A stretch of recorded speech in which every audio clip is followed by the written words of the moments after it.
안녕하십니까. 세상일기 심리학자 김태형입니다. 오랜만에 뵙겠습니다. 민플러스 교육원원장 김장호입니다. 네, 반갑습니다.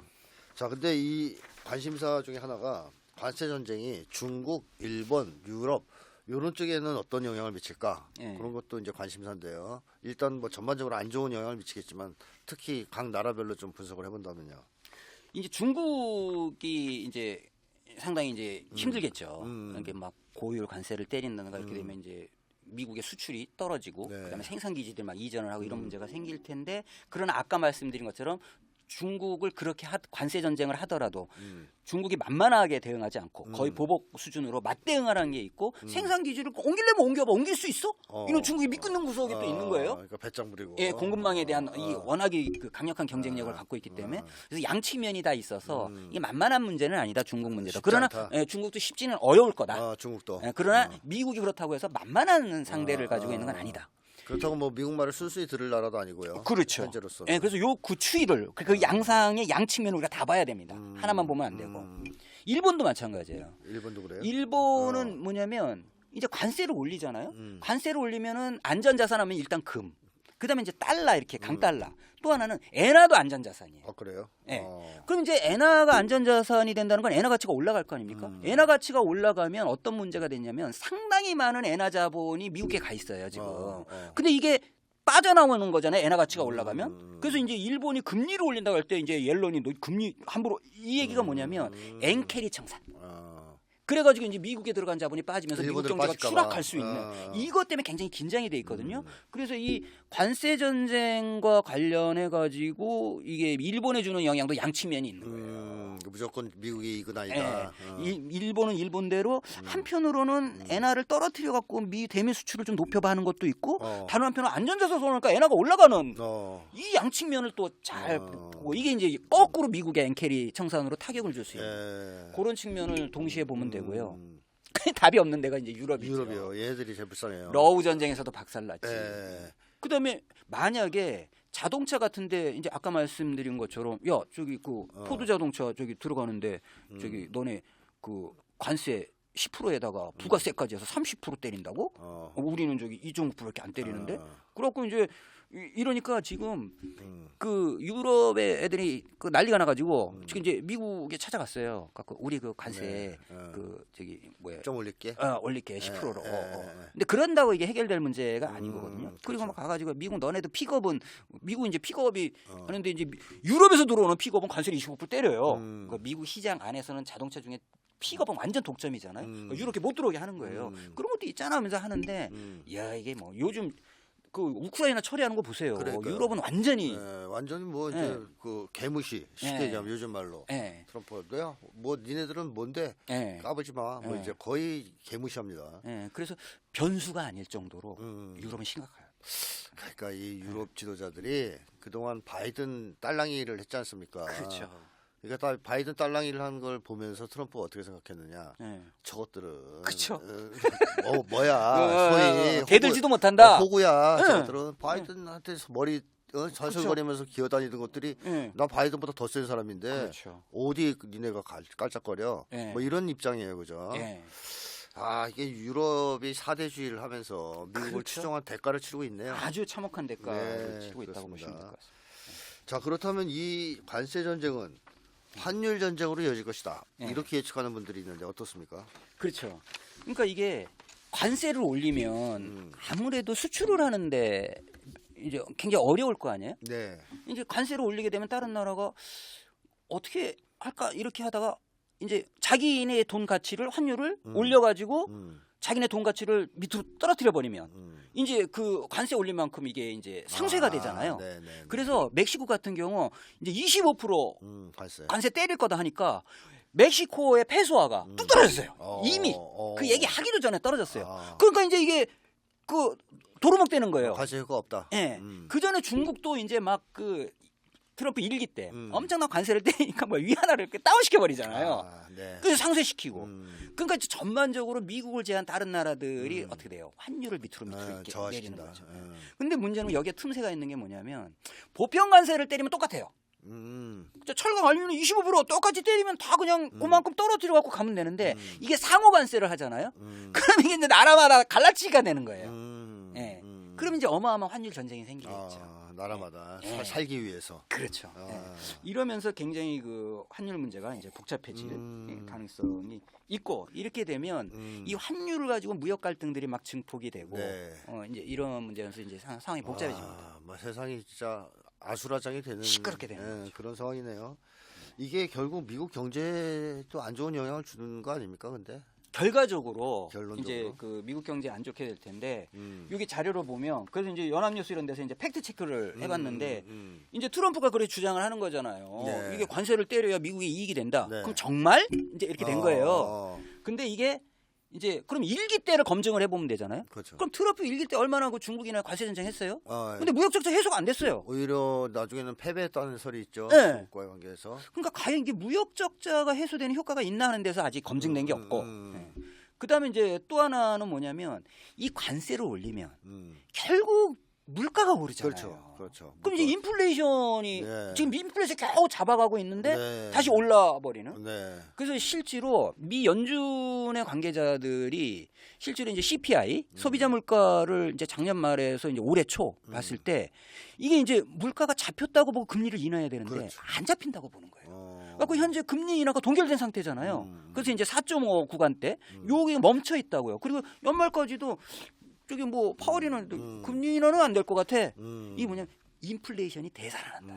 물가가 안 잡힐 것이다. 물가를 못 잡는 문제가 생기겠죠. 예. 그다음에 무역 적자가 강달러가 되면 미국이 오히려 무역이 이제 수출하는데 불리하니까 불리하죠. 결과적으로 도로 부메랑으로 이제 무역 적자가 도로 생길 거 아니에요? 이런 유의 현상이 생긴다든가. 그다음에 전반적으로 비용 상승하고 이제 무역이 떨어지고 여러 가지 하면 결국 미국의 경제 성장률도 미국 기업의 비용이 올라가잖아요. 이런 다양한 문제들인데 핵심은 결국 이제 그 물가, 그다음에 금리를 못 내리는 고금리. 그래서 이제 그 인플레이션과 고금리가 유지되는. 근데 이걸 과연 미국이 감당할 수 있겠느냐? 그게 원래 문제가 됐었던 건데 계속 그렇죠. 이게 더 심해질 수 있다 이렇게 그렇죠. 봐야 되겠네요. 예. 이걸 미국이 지금 못 견뎌요. 그게 굉장히 힘들어요. 감당할 수 없다. 네네. 그럼 트럼프가 이 저지른 관세 전쟁이 결국 미국의 안 좋은 그 쪽으로 결론이 날 가능성이 높겠네요. 그렇죠. 그래서 이걸 해소를 해야 돼요, 미국. 어떻게든. 자, 근데 관세 폭탄이 한국에도 곧 영향을 줄 건데요. 네. 이미 뭐 25%가 맞았다고 봐야 되겠고요. 지금 상황이 어떻습니까? 한국은?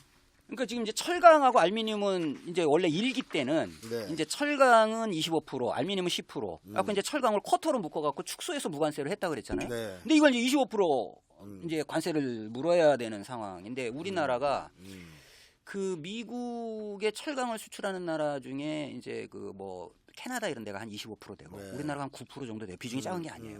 근데 이게 이제 심각해지는 문제가 이미 발생을 하고 일단 있고. 수출의 문제가 생기겠네요. 근데 이제 여기다가 이제 그 하나 더 때린 거잖아요. 네. 그래가지고 이제 상호관세를 이제 아까 때렸다고 말씀을 드렸는데 상호관세를 때리니까 우리나라는 무관세예요.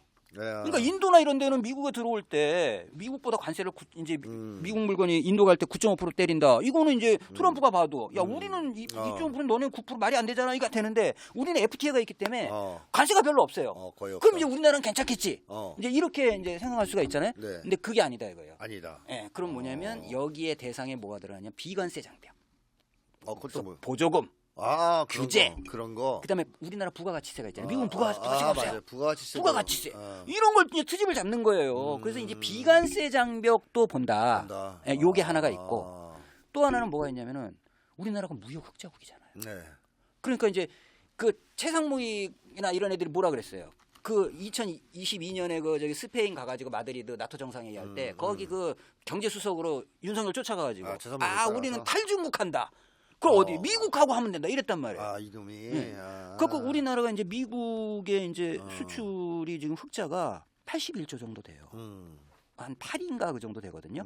중국이 이제 많고 우리가. 근데 82조. 그러니까 봐라. 이제 미국하고 그럼 이제 나중에 이제 누가 대통령이 되든 이제 트럼프가 우리나라에 올 거 아니에요? 딱 그러고 있죠. 야, 너네들 그 미국에 수출해갖고 81조 흑자더라. 무서워. 그죠? 그러니까 흑자를 내면 뭐 하냐고. 그러니까 이건 다 견해야 되는 거예요. 토해라. 예. 그러면서 아까 얘기한 그 상호관세, 그리고 비관세 장벽. 그거 보니까 야, 너네 KT 그런데 우리 뭐 넷플릭스 쭉 들어가는데 뭐 디지털세 뭐 이런 거 내라고? 아니 뭐 이런 거죠. 그다음에 야, 너네 약 쪽이 하는데 우리나라 제약회사는 무지하게 비싼데 너네는 이상하게 기준 줘갖고 약값이 너무 싼 것 같아. 의료원 올려. 뭐 이런 것들 있잖아요. 이걸 막 그다음에 자동차 그거 뭐 안전 기준이 좀 너무 센 것 같은데 뭐 이래 버리면. 그러니까 이거는 관세를 자동차 반도체 관세를 안 때린 상태에서 이게 들어오겠다는 거예요. 거기다가 이미 좀 예고한 게 뭐예요? 자동차 관세는 때리지도 않았어요. 그거 이제 좀 이따 그걸 4월 2일 날인가 때리는데 내 좀 땡길 거야. 어제 이래갖고 또 난리가 났거든요. 이렇게 들어온다는 거예요. 그러니까 뭐 한국은 안전하다라는 것은 최상목 생각이고 그렇죠. 얘는 내란대행이나 잘하지. 경제는 진짜 무능한 놈입니다. 그 지금 협상을 해야 되는데 협상이 되겠어요? 그러니까요. 트럼프가 한국을 봐줄 리 없다. 그렇죠. 한마디로 한국이 심각하다 상황이. 네네. 근데 뭐 그 한국의 이 극렬 극우 세력들은 한미 동맹 여전히 떠들면서 트럼프가 윤석열 살려준다는 것까지 망상을 하지 않았습니까? 네네. 근데 한국도 뭐 예외가 아니다라고 지금 보시는 거죠. 트럼프가 그렇죠. 절대 봐줄 것 같지 않다. 그런 점에서 본다면 한국에 구체적으로 타격이 어느 정도 어떤 식으로 올까요? 다양한 부분에서 이제 영향이 있을 것 같은데요. 여기 이제 이렇게 자료 보시면 그 헤럴드 경제가 좀 분석한 건데 일단 그 기업은행 경제연구소 분석한 걸 보도를 했어요. 근데 만약에 관세율이 1% 오른다. 그러면은 우리나라 수출이 이제 12억 달러가 떨어진다는 거예요. 이게 이제 1조 8천억 정도 돼요. 1조 8천억. 이게 이제 1% 오를 때. 1% 올랐는데. 근데 뭐 25% 막 이러잖아요. 그러니까 그냥 우리나라 수출 그럼 그 80조 흑자 됐다 이거 뭐 이게 없어지는 거예요. 뭐 이런 얘기가 나온다는 것이고 거기다가 이제 우리나라가 지금 환율이 약하잖아요. 그죠. 그러니까 소규모 개방 대외 의존형 수출 경제가 되다 보니까 이게 환율에 대해서 굉장히 취약합니다. 이런 부분에 대해서 굉장히 그 위기 외화 유동성에 대한 위기가 올 수 있고 등등. 이게 이제 상당히 이제 우려가 되는. 심각하다. 수출이 특히 문제가 많이 되지 않겠어요? 네. 그 이제 수출 같은 경우 이제 어떤 문제가 생길 수 있냐면은 우리가 이제 미국의 대미 수출이 아까 81조 정도 든다 그랬잖아요. 그 중에 자동차가 차지하는 비중이 60%가 넘어요. 그렇게 비중이 높아요. 자동차. 근데 아직 자동차 관세는 때릴 거라만 얘기했지 아직 때리진 않았어요. 이런 문제가 생기겠죠. 그래서 전반적으로 어쨌든 미국의 수출을 해서 흑자가 되면 다 견해야 되고 그다음에 수출 규모도 전체적으로 이제 줄 수밖에 없다. 이렇게 영향을 100% 준다고 보시면 될 것 같아요. 그렇죠. 자동차에만 관세를 때려도요. 수출이 확 줄 거고 뭐 그다음에 설사 이익을 보더라도 트럼프가 개헌해라. 그래서 수출은 어려워진다. 그렇게 그렇겠다. 수출은 매우 어려워진다. 그렇다면 한국의 수출은 거의 다 제조업 아닙니까? 그렇죠. 제조업에 악영향이 있겠네요. 우리나라 수출 대기업들이 이제 주로 제조로 먹고 사는데 예를 들어 반도체. 그럼 이제 삼성이 그 텍사스에다가 지금 공장 23조에다가 그 보조금 8조 9천억 받고 이제 그 39조 더 태워가지고 2배를 더 내주는 조건을 하는데 삼성도 짱을 보는 거예요. 그래서 삽질만 하고 아직 가동을 안 하려고 그러고 계속 연기를 태우고 있어요. 이게 안 될 것 같거든요. 분위기가 그래요. 거기다가 이제 보조금 안 준다고 지금 나오고 있죠. 이런 거죠. 그다음에 자동차, 뭐 배터리 다 보조금 날아가는 거예요. 이제 이런 류의 이제 문제가 생길 수 있다. 이제 이런 문제가 이제 앞으로 그러면 한국의 주력인 제조업 쪽이 상당히 어렵기 때문에 한국 경제가 뭐 사실 여기에 저쪽으로 거의 의존하고 있는 거 아닙니까? 그게 문제죠. 너무 이제 일변도의 올인 전략을 쓰는데 여기에 이제 무너지면 나라가 무너질 수도 있는 거 아니에요? 거의. 그렇죠. 내수, 물가 이런 데도 영향이 있겠죠, 당연히. 이제 관세가 오르면 이제 결국 물가가 수입 물가가 오르잖아요. 오르겠죠. 그래서 이게 어느 나라나 예외 없이.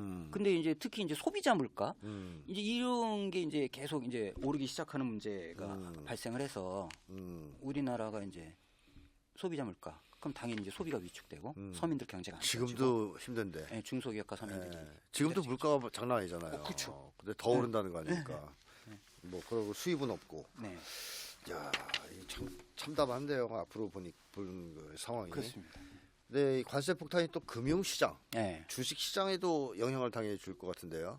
그게 이제 그 미국은 이제 강달러가 문제가 되겠지만 우리는 이제 원화 약세가. 원화 약세. 네. 그래서 지금 막 그 관세 나오기 전에 벌써 뭐 1,300원 나왔고 1,400원 나왔고 비상계엄 터졌을 때 막 네. 이렇게 요동치잖아요. 근데 여기서 우리가 환율을 이해할 때 좀 약간 다르게 봐야 될 게 뭐냐면 앞으로 이제 환율 때문에 뭐가 위험해지겠느냐 할 때 이게 1,200원이냐 1,300원이냐가 중요한 게 아니에요. 왜냐하면 IMF 때는 우리나라 800원이었어요. 그죠? 네네, 맞아, 그런 짓이 있어요. 그러다가 나중에 이제 1,200원, 뭐 1,100원 하면 당연. 그다음에 뭐 1,100원에서 얼마 올라가면 난리 날 것 같은데 뭐 1,200원 되잖아요. 또 1,300원 되잖아요. 이게 천천히 그냥 환율이 1,200원 되냐, 1,300원 되냐, 이 레벨이 얼마나 높아지냐. 이거는 이게 천천히 가면 문제가 안 돼요. 문제 없다. 네, 근데 급격하게 변동하잖아요. 아, 갑자기 확 오르거나 내리면. 네. 근데 지금 우리가 그런 거예요. 지금. 그러니까 지금 우리한테 위험한 건 이게 1,400원이 되냐 1,300원 이게 중요한 게 아니라 너무 가파르게. 빠르게 올라. 이러면서 유동성 위기가 오고 이게 우리가 그러니까 IMF 때 터진 거는 이 환율이 급속하게 올라가면서 달러가 고갈되고 이러면서 외환위기가 왔던 그런 류의 이제 급속한 변동성 이거를 유의해서 봐야지 뭐 1,200원이냐 1,300원이냐 이런 데 놀랄 필요는 없어요. 근데 우리나라가 지금은 굉장히 급속한 변동성. 그래갖고 지금 막 국민연금까지 넣어가지고 막고 있잖아요. 막으려고. 네. 그렇군요. 네. 그런 위험이 있다. 네. 그렇다면 한국도 뭐 그 주식시장, 금융시장이 상당한 어려움을 겪을 수 있겠습니다. 그렇죠. 뭐 빌드업 같은 소리 그 뭐. 근데 한국 정부가 이런 어떤 위험, 닥쳐올 위험에 뭐 대책 같은 게 있습니까? 우선 뭐 윤석열 때나 최상목 때 해야 되는데 아무것도 못 하고 있는데 이제 신정부도 좀 고민을 해야 되고 또 진보 진영도 많이 생각을 해볼 게 수출을 이제 이게 다변화해야죠. 미국에만 팔지 말자. 네, 그럼 이제 대표적으로 이제 브릭스가 있고 나라들. 브릭스가 지금 5+4 해서 10개국이고 네. 지난번 카잔에서 정상회의한 다음에 이제 13개 국가가 파트너십 국가가 됐고 세가 계속 커지고 있단 말이에요. 이쪽에 물량이 많은데 그래서 이제 수출을 좀 다변화하는 통상 외교. 그리고 러시아하고 중국하고도 그렇죠. 관계를 트고 네. 수출을 좀 골르도 하고. 러브전 끝나갖고 지금 러시아에 지금 미국의 돈 벌써 들어가고 있잖아요. 그러니까 지금 트럼프 요놈이 야갔어요. 네. 지네들은 들어가려고 지금 다 러시아랑 들어오고, 예. 우리는 못 들어가게 막. 현대자동차 그 10원인가 10만 원인가 주고 현대자동차 팔고 왔잖아요 러시아에. 그러니까요. 자, 그렇게 일단 수출 루트를 다변화하자. 예, 이게 이제 통상 외교를 잘해야 됩니다. 네, 다변화. 그렇죠. 네. 그러려면 어떻게 보면 미국에 추종하는 네. 일방적으로 추종하는 외교가 아니라 정말 자주 외교나 국익 외교를 해야 되겠죠. 예. 자, 그다음에 또 대책 같은 게 또 있을까요? 이제 공급망이 어쨌든 이제 관세 전쟁을 하면서 공급망이 이제 재편이 되는 문제가 있는데 그러면 우리가 이제 공급망을 재편하는 과정에서 여러 가지 발생할 수 있는 거를 이제 잘 관리를 해야죠. 그럼 이제 우리가 지금 그 공급망 관리에서 기본적인 뭐예요? 삼성, 현대자동차, LG, SK 전부 미국 가잖아요. 네. 이런 방식의 공급망 재편이 맞냐? 이런 거죠. 공급망도 중국에도 있고 동남아에도 있고 미국에도 있고 또 뭐 러시아에도 이렇게 공급망도 여러 군데 하고 중요하게는 특히 국내. 요즘 지방 다 죽고 있는데 네, 요즘 네. 뭐 메가시티 얘기 나오는데 그럼 뭐 부산, 울산, 경남, 그다음에 광주, 호남, 뭐 충청 이래가지고 뭔가 이렇게 유턴 전략을 써서 그다음에 소재 부품 장비의 국산화.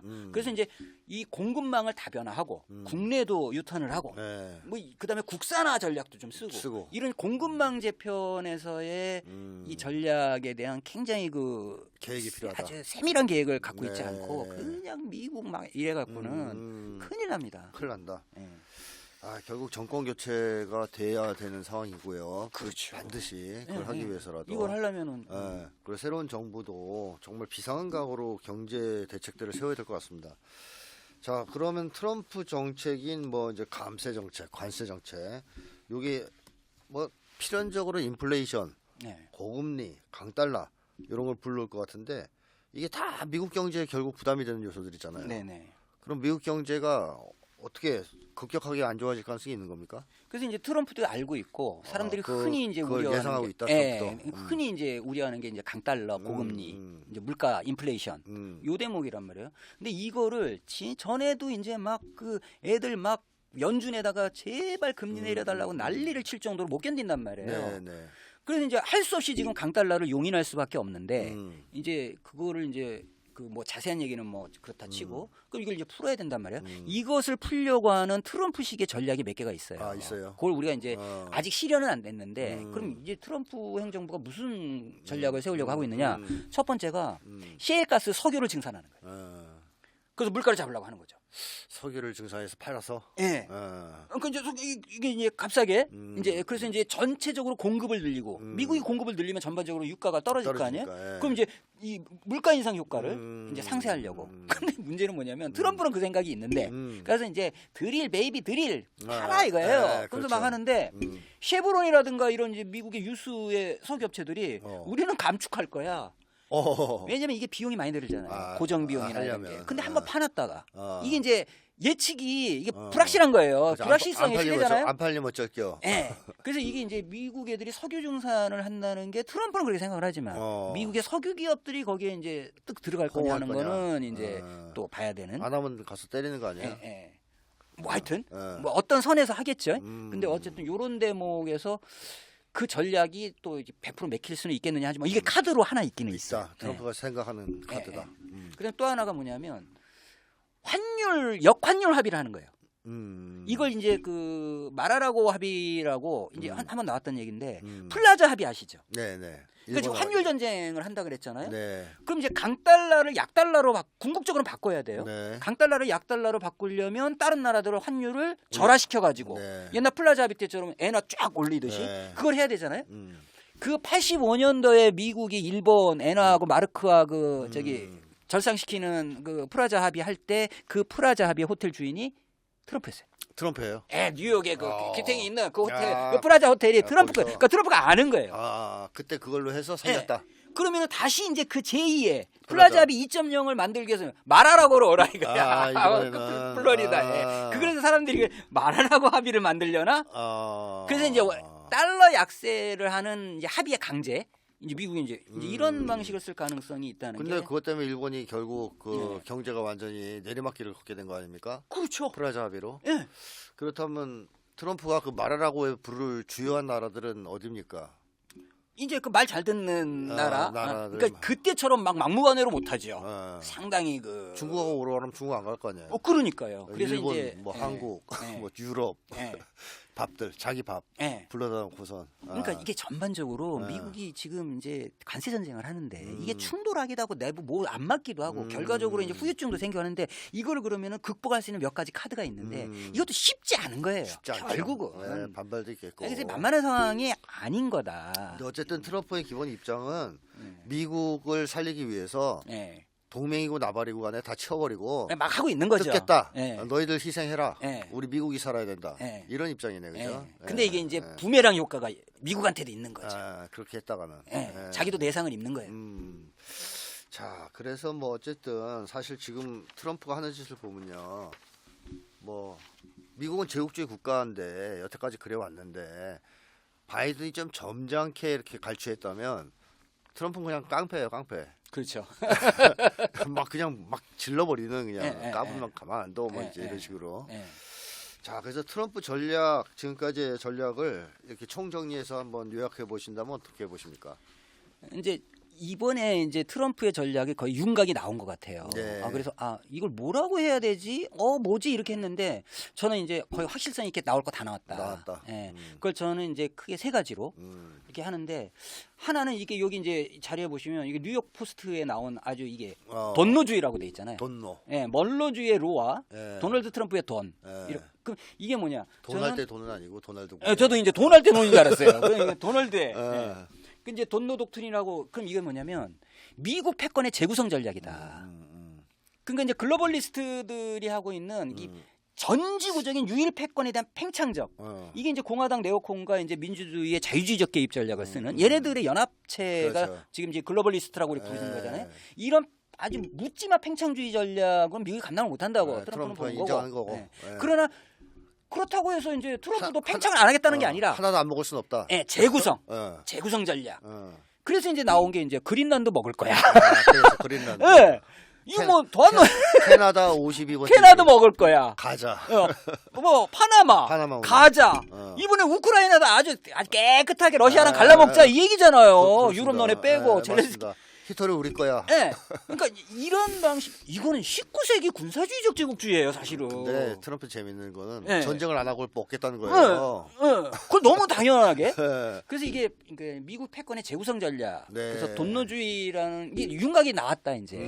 요게 이제 미국의 마가 전략에 이제 다시 이제 하는 게 돈노주의로 표현되는 게 아니라 요게 하나 특징이고요. 그러니까 새로운 패권 전략이다. 자, 그리고 트럼프가 쉽게 하면 패권 전략. 네. 세계를 다 먹지 못하나. 예.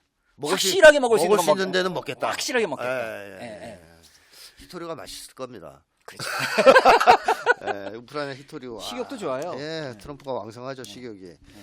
자, 두 번째는 미국 국내에서의 백인 우월주의에 기초한 혐오와 배제의 내전 전략, 국우화 전략. 내전. 그러니까 그 이제 막 인종주의 막 이게 이제 그 특징이잖아요. 그러니까 어차피 미국 모두가 날 지지하는 건 아니니까 예. 일부 세력. 근데 뭐 사실 미국 백인 세력을 하면 그렇죠. 다수잖아요. 예. 그러니까 얘들을 딱 잡고 예. 얘들을 극우화시켜서 그렇죠. 정치 기반으로 삼고 나머지 작살내겠다. 그래서 이제 제조업 일자리 막 이런 거잖아요. 그들을 위해서는 조금 이제 노력을 하는. 근데 본질이 이제 그럼 결국 이거는 뭐냐면 혐오와 배제를 수반하기 때문에 그렇죠. 전체적으로는 불평등이 더 악화되는. 미국 내에 이제 갈등도 그렇죠. 심해질 것이고요. 그 이제 내전으로 가는 거죠.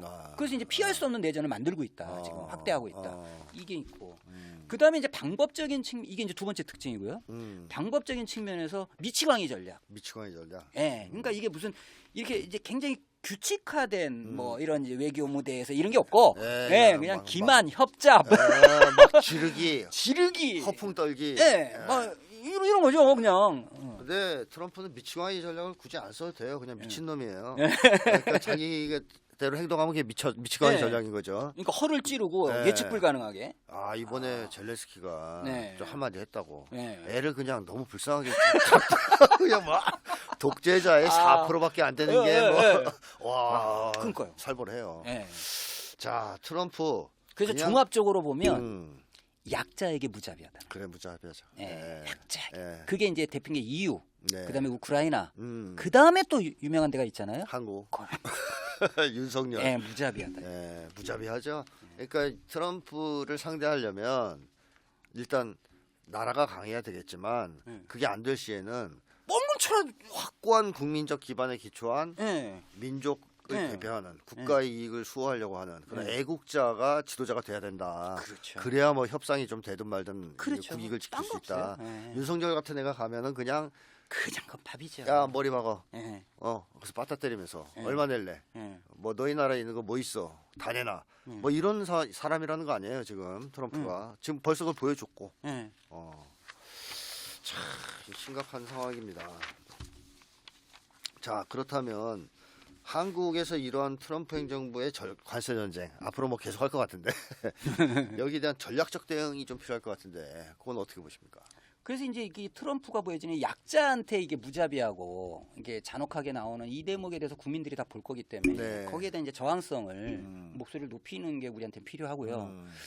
그게 첫 번째고 두 번째는 그 공급망 재편과 관련해 가지고 그 이제 아까 이제 미국으로 계속 가는 이런 거에 대해서 좀 재벌에 대한 이제 개혁과 더불어 국내 유턴. 그래서 이제 이 재배치 이런 거에 대한 중대 전략이 있어야 됩니다. 안 그러면 큰일 납니다. 하긴 트럼프도 다 불러들이는데. 그렇죠. 우리는 왜 미국으로 갑니까? 다 보내주고 나가고 이런 문제에 대해서 큰 이제 새로운 구상이 필요하다. 이제 이런 거고. 그러려면 이제 노동조합이나 이런 데하고도 산별 협약, 지역 협약 이런 협약을 맺어야 돼요. 그렇죠. 그냥 빨아먹으려고만 하는 게 아니고 그렇죠. 일자리 협약, 그다음에 임금 협약 이걸 산업별로 이렇게 해서 한 단계 업그레이드가 돼야 서로 할 길이 생긴다 이런 거고. 마지막으로는 이 금융 문제가 있는데요. 이 신자유주의 세계 질서가 금융자본주의잖아요. 그렇죠. 그리고 이게 약탈 금융이거든요. 그렇습니다. 근데 이게 우리나라가 수출을 하면 할수록 이 달러 구조에 입각해서 금융과 부동산의 자산 불평등을 수출을 많이 하면 많이 할수록 오히려 자산 불평등이 확대되는 구조가 있어요. 근데 지금 이 관세 전쟁이나 트럼프 전략은 제조업이나 이런 것들이 강화되고 공급망이 재편돼서 혼란은 있지만 전체적으로 금융이 재조정되는 금융자본이 좀 축소되는 힘이 빠지는. 근데 이거를 사람들이 잘못 알고 어떻게 보면 금융을 정상화하고 금융 경쟁력 이렇게 가버리면 안 된다. 오히려 이 금융의 불평등이 우리 빈부격차의 주요 요인인 만큼 오히려 이 기회를 역이용해서 우리는 오히려 이제 금융 주권을 항복하고 금융의 공공성, 그다음에 금융을 통한 자산의 그 불평등의 이거 완화, 요런 전략을 결합시켜야지. 그 모피아 하나로 그래서 뭘 모피아를 때려잡아요. 최상목이. 왜냐하면 이 모피아를 때려잡는 게 뭐냐면 노무현 정권 때도 부동산 금융 때문에 못 막았어요. 그럼 과연 문재인 정권 때 또 못 막았단 말이에요. 그렇죠. 금융 대출을 못 막는 거예요. 그럼 이게 왜 그러냐? 모피아 때문에 못 막는 거예요. 그래서 이런 어떤 금융에 대한 이 약탈 금융을 재구성하는 데로 오히려 관세 전쟁이나 이런 게 기회가 될 수 있다. 오히려 잘 활용하면. 네. 그래서 이걸 그러니까 어떤 위기가 오면 항상 이렇게 겁내지 말고 우리 오히려 이걸 역이용해서 살 길을 찾는 쪽으로 가는 이런 관점이 필요하다. 하는 말씀하죠. 한마디로 발상의 전환이 필요할 때가 됐고 그동안에 한국이 추구해왔던 경제 성장 노선도 전면적으로 재검토하고 수정해야 될 때가 왔다. 생각을 바꿔. 그 주제에 대해서는 나중에 한번 정리해서 좀 자세하게 한번 얘기해 주시면 좋을 것 같습니다. 자, 오늘은 트럼프의 관세 전쟁에 대해서 많이 다뤄봤습니다. 뭐 좀 뭐랄까요? 세상이 앞으로 한동안 정말 시끄러울 것 같다 이런 생각이 드네요.